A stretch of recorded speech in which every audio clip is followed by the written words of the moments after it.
In today's episode. Sick but you still want me in? Okay. New travel policy to save money ends up costing so much more. Long. My job is to answer the phone at all times? Alright, I'll answer it. So let's get started. Sick but you still want me in? Okay. Someone else's puke story reminded me of this one. Back in the early 2000s I worked at UPS, loading trucks. I'd been there over a year, was well known throughout the building for picking up shifts, and being a good worker, and had gained a bit of seniority in the union. Our normal shift was 5 hours with anything over 25 hours a week being overtime, so I tried to pick up as many extra shifts as I could. Anyone working in a union shop knows a lot runs on union seniority, and picking up extra shifts at UPS was the same way most seniority got first pick, and it went down the line until the shifts were filled. Early on I made a reputation of working my butt off, so some of the shift soups would delay asking for a fill-in until some of the senior guys left. As could be expected, this upset a couple of people when they got passed over, and I got some FaceTime with the union reps on every shift. Ultimately though, this just led to me becoming friends with the reps and doesn't have any bearing on this story until later. So, as I mentioned, I had a reputation through a lot of the soups of busting my ass, working hard, and always being available. That said, my normal shift soup hated me for some reason. I think it was because he was an old retired military vet, and I was a punk 18-year-old with hair down to my shoulders, piercings, and didn't give AF***CK about impressing him in any way except through loading trucks. With us butting heads, I'd brought up a couple of issues with my union rep friends, but nothing was ever serious enough to push the issue. That is, until I got sick. I was in that state where things were coming out of both ends, non-stop. I wasn't getting out of bed for anything, if I could help it, so I called in. UPS policy at the time was as long as you let the soup know something like an hour or more before a shift, it wasn't considered a no-call no-show. I called right at the hour mark, and my soup told me if I didn't come in, I was going to be written up for a no-call. Malicious compliance time. I rolled up to the warehouse looking like death. I'd decided to load up on fluids on the way in preparation for loading trucks after a day of non-stop puking and shitting. We had to go through security and metal detectors before a half-a-mile walk to the building, then another a quarter mile or so to my load once inside. Those fluids started coming up just through security, and I also had to stop in the building on the way to my load to avail myself of the commode. At my load, my soup started going over pre-shift crap, while I'm standing towards the back next to a trash can. Those that hadn't been near me on the walk-in had already heard about my compliance, so I had a nice ring of free space around me when I started projectile vomiting into the trash can and over the surrounding area. Immediately, my soup shut down the meeting, told everyone to go to work, then asked me what the F***CK I was doing there in that condition. I don't know, soup, it may have had something to do with you telling me I'd be written up if I didn't come in, /__/. I got sent home. Does the story end there? Would I still be typing if it did? The F***er decided to still write me up for a no-call no-show. I WTF'd him when he handed me the write-up, and he said to take it up with the union if I had a problem. Okay, ding ding, round 2 motherfucker. Remember those union rep friends that I'd made from picking up shifts and working my ass off? Yep, I went in search of one and had a chat.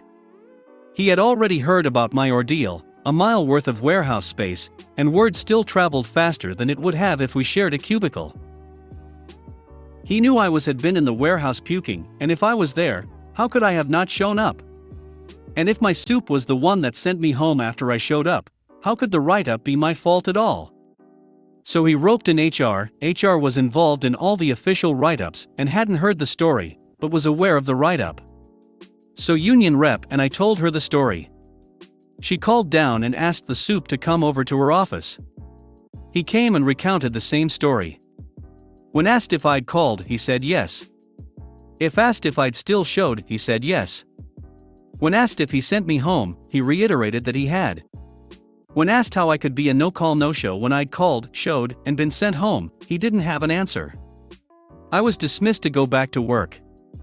He was not. Unfortunately, I don't have details on what exactly happened with him.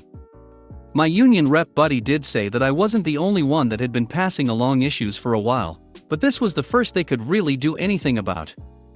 Being management, Soup wasn't part of the union, and the union rep wouldn't say much else other than it was settled.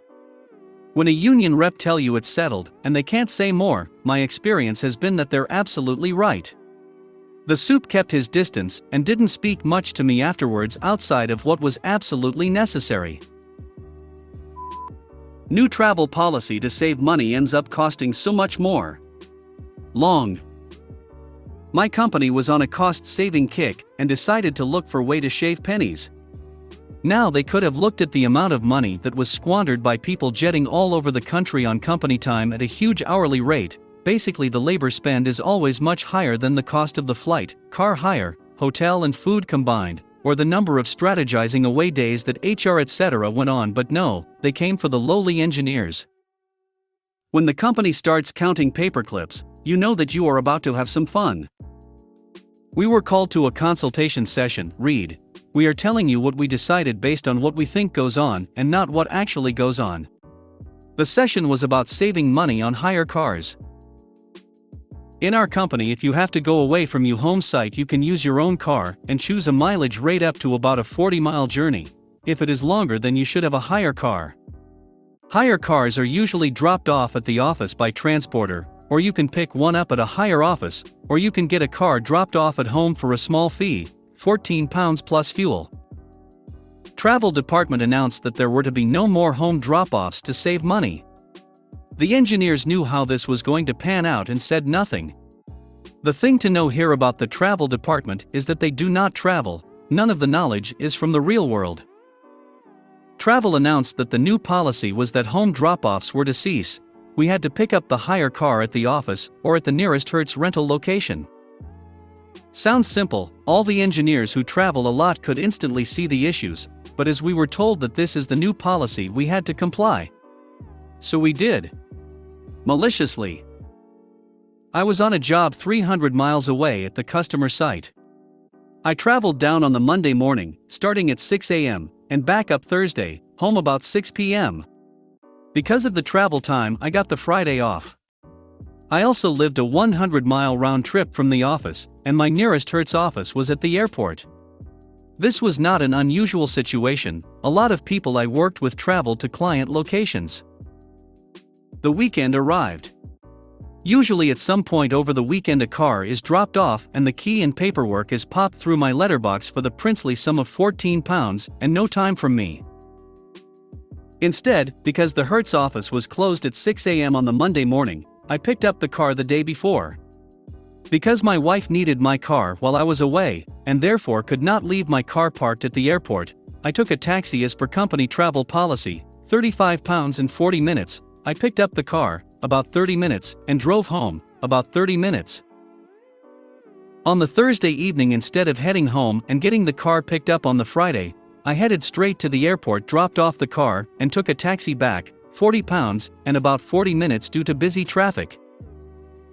Our expenses are done monthly, so by the end of the month I have 3 weeks travel to account for, which would have been 3x £14 plus a small refueling charge for the trip back to the Hertz office.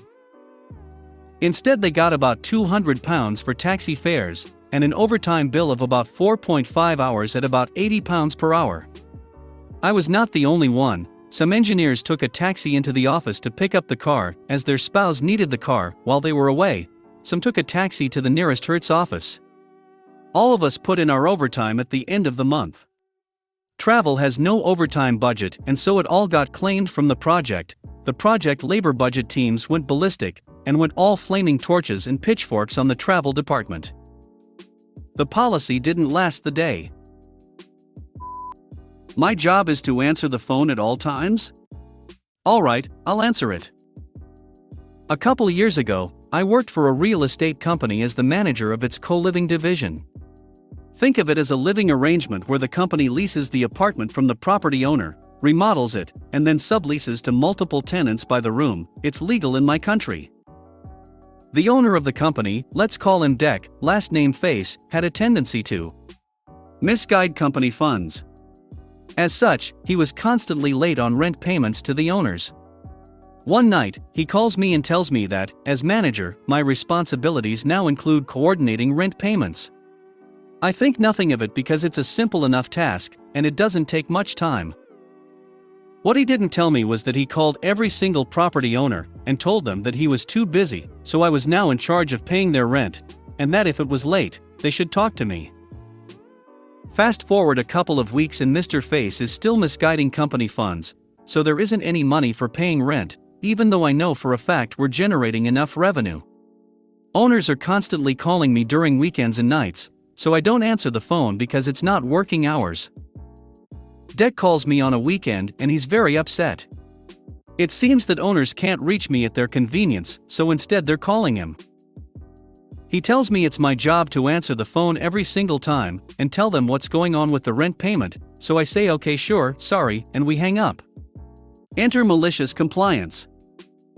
Next time an owner calls me up, he nicely asks, "Hey, I just wanted to know what's going on with my rent payment, can you please give me a date or any info?" And I pretty much say, "I'm sorry sir, we had the money in the account and my boss took it for unknown reasons. Unfortunately, I don't know when and if that money will be back in the account, so I suggest you ask him directly." I do the same for about 5 days with every owner that calls me, as I now make sure to answer every single call that I get, even if it's outside working hours. By next weekend, my boss has a voicemail inbox full of angry property owners asking what he's doing with the money he's supposed to pay them. Apparently, he was using it to remodel his own apartment and buy a new car for his wife, and threatening to sue the company BC of what I told them. He was livid, suspended me without pay, to which I replied with my resignation, and the company went under a few months later, partly because COVID and co-living don't get along very well. Bonus note, I later found out that one of the owners showed up at his house literally wielding a big-ass stick. When the doorman refused to let him in, he yelled on the street until neighbors came out and the police showed up. Deck tried to blame the whole thing on me, even telling owners that I had ran away with their money, but pretty much no one believed him. The best part? He had promised to make me a partner but didn't. If he had, then I would have been liable for all this, but he was a selfish Deck and got what he deserved. Oh, and before anyone tells me I should have sued or called the police on him, bear in mind this is in a third world country, so there's literally no point. Thanks for watching.